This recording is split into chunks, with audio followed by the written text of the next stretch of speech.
សួស្តីបងប្អូនទាំងអស់គ្នាខ្ញុំមកដល់ស្រុកកំណើតខាងម៉ៃក្មេកខ្ញុំហើយជាចូល3ថ្ងៃថ្ងៃហ្នឹងនេះ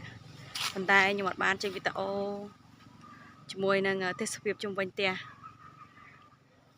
ខាងម៉ៃក្មេកខ្ញុំទេបងប្អូនទាំងអស់គ្នាថ្ងៃនេះគឺខ្ញុំមកធ្វើវីដេអូមួយគឺចង់បង្ហាញអំពីដំណាំដាំដុះដែលម៉ៃក្មេកខ្ញុំគាត់ដាំអញ្ចឹងណាយូរទៅគឺមានច្រើនខ្លាំងមែនតើមានប្រភេទសដែកគល់ក្រៃនេះចាសក្រីបដេងយំទៅគឺមានសពមុខបន្លែផ្លែឈើតែម្ដងបងប្អូនអរគ្នាមានទាំងដើមហៅដើមអីគេដើមខ្នុរដើមខ្នោទៅចេញណាដើមខ្នុរឯណាបងប្អូនឃើញទេសភាពនៅផ្ទះម៉ៃក្មេកខ្ញុំគឺយូរទៅត្រជាក់ដោយសារអីនៅហ្នឹងគេនិយាយថាគេបង្កើតមុខរបរថាធ្វើស្រែចម្ការបងប្អូនអរគ្នាកន្លែងណាដីណាតែបន្តិចក៏គេអាចដាំដុះបន្លែផ្លែឈើបានដែរណាបងប្អូនអរគ្នាចាហើយខ្ញុំនិយាយទៅខ្ញុំខានចេញវីដេអូយូរណាស់ហើយប្រើជាប្រហែលឆ្នាំហើយគឺខ្ញុំអត់ដើរចេញវីដេអូទេតែថ្ងៃនេះគឺខ្ញុំឃើញ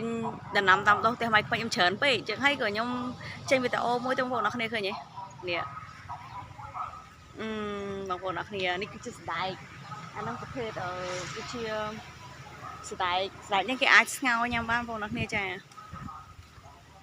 យំទៅអាចវិចសចបានបងប្អូនចាវិចសមជ្រូកយកបងប្អូនស្គាល់តែស្រែកហ្នឹងគេហៅថាស្រែកខៀវស្រែកអីបងប្អូនអរគ្នាហ្នឹងហើយបងប្អូនអរគ្នាឲ្យម៉ៃក្មេកគាត់ម៉ៃក្មេកខ្ញុំគាត់ដាំអញ្ចឹងណាបងប្អូនតើបងប្អូនឃើញទេ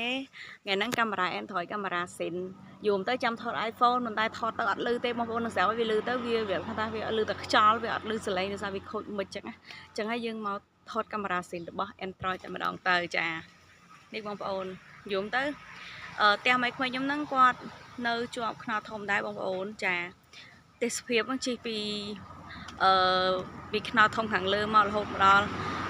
ភូមិនេះក៏ខ្នល់ធំដែរអញ្ចឹងទៅគឺសោះស្រាយខ្លាំងមែនតើហើយនៅខាងម៉ៃក្មេកខ្ញុំនេះគេហៅថាខេត្តត្បូងឃ្មុំឥឡូវគេវាយជាខេត្តកមុនតខេត្តកំពង់ចាមមួយទេតែឥឡូវវាយមកខេត្តទៀតដាក់ថាខេត្តត្បូងឃ្មុំហើយឥឡូវខ្ញុំចង់ថាខ្ញុំកំពុងតែនៅទីតាំងត្បូងឃ្មុំនេះឯងចានៅភូមិជ្រៃតាសូមបងប្អូនអរគ្នាចាអាហ្នឹងគឺទីតាំងផ្ទះម៉ៃក្មេកខាងប្តីខ្ញុំតតែម្ដងនិយាយថាមានប្តីតែមានប្តីនៅកំមុំតែនៅកំមុំបងប្អូនអរគ្នាហើយឥឡូវយើងចាប់ផ្ដើមទៅមើលតទៀតយ៉ាផ្លេចកញ្ឆែងហ្នឹងគឺកញ្ឆែងខ្ញុំយកសម្រាប់បោះចោលទេប៉ុន្តែពេលទៅក៏កាន់ជាប់ដៃហ្មងទៅតោះបងប្អូនឥឡូវយើងទៅមើលម្ដេងម៉ែក្មេកខ្ញុំក៏ដាំមួយបងថ្លៃខ្ញុំអីចឹងណាបងប្អូនអរគ្នាចានេះឥឡូវគាត់ដាំនេះគឺវាមានចាស់មានថ្មីបងប្អូនអរគ្នាចាអាចាស់ទៅវារៀងដើមរៀងធំអញ្ចឹងអាថ្មីទៅវាដើមទុយទៅប្រឡូវាទៅទៅនឹងចេញប្រឡូកមកទេបងប្អូនចានេះហើយយំទៅគឺមានគ្រប់ផ្លែឈើទាំងអស់មានទាំងដើមខ្នោមានទាំងដើមល្ហុងផ្លែចេកដំបងចេកណាំវ៉ាយំទៅមានគ្រប់ប្រភេទដំណាំតាមមកដែរយើងអាចញ៉ាំបានចាផ្លែឈើដែលយើងញ៉ាំបានបងប្អូនហើយធម្មជាតិចឹងយើងញ៉ាំទៅអត់ទៅមានបញ្ហាទេបងប្អូនអរគ្នាចាបន្លែធម្មជាតិចឹងណាបងប្អូនអរគ្នាហើយដើរទៅជុំវិញទាំងគឺទៅជាក់សុទ្ធតែម្ដងដោយសារតែមានមលុបដើមឈើចឹងបងប្អូននេះអីយ៉ាបងប្អូនឃើញទេបងប្អូនហើយបងប្អូនមើលកាមេរ៉ាហ្នឹងរៀងមុខរៀងស៊ីនតិចវាអត់សូវស្អាតដូចមុខកាមេរ៉ាអីទេអញ្ចឹងបងប្អូនឯគាត់ចូលមកកាមេរ៉ាខ្ញុំវារៀងអញញ៉ៃទេបងប្អូនអរគ្នាចាតែមិនជាថ្មីទេបងប្អូនអរគ្នាធម្មជាតិបងប្អូនចូលចិត្តមើលមែនអត់ចានាងខ្ញុំក៏ចូលចិត្តដែរដោយសារនាងខ្ញុំកូនអ្នកស្រែអញ្ចឹងទៅខ្ញុំចូលចិត្តរបៀបវាថាស្រែចម្ការអញ្ចឹងបងប្អូនអរគ្នាចាហើយវីដេអូនេះគឺមានតែប៉ុណ្្នឹងទេចាអត់តអស់ទេបងប្អូនខ្ញុំឲ្យមើលក្តឹបខ្នៅមួយសិនបងប្អូនមុននឹងយើងបញ្ចប់វីដេអូយើងចានេះបងប្អូនទាំងអស់គ្នាចាយំទៅគឺក្តឹបខ្នៅនេះគឺខ្នៅនេះចាប់ផ្ដើមចេញក្តឹបហើយពេលការវាទុំគឺខ្ញុំធ្លាប់ញ៉ាំគឺផ្អែមចាមានប្រភេទខ្នៅតែម៉ៃក្មេកខ្ញុំមានប្រភេទខ្នើយបាយស្រាខ្នើការ៉ុតខ្ញុំទៅខ្នើគាត់មាន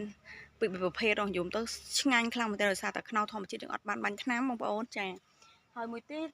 Khao đại xây bột này chẳng ai bọc bẩn mà thấy anh nhắm tôi ngán nhau sùi sùi ôi mình chính ngán nhau to nha nhom thọp nhám một bộ nọ này cha nhom đăng cha bọc hàng nhom cứ ăn miên tề bữa sau này nhom trăng nhám mà cha nhom mò tay mày không phải nhom rì nhom vô tự sọc cho nó bị nhám cha cái bồn cha hai vị tổ này cái tập nong tới bộ nọ này cha tranh thơ vị tổ thay thay mong cha chẳng hai vị riêng anh nhẹ nhảy một tay cha bông bồn cha bye bye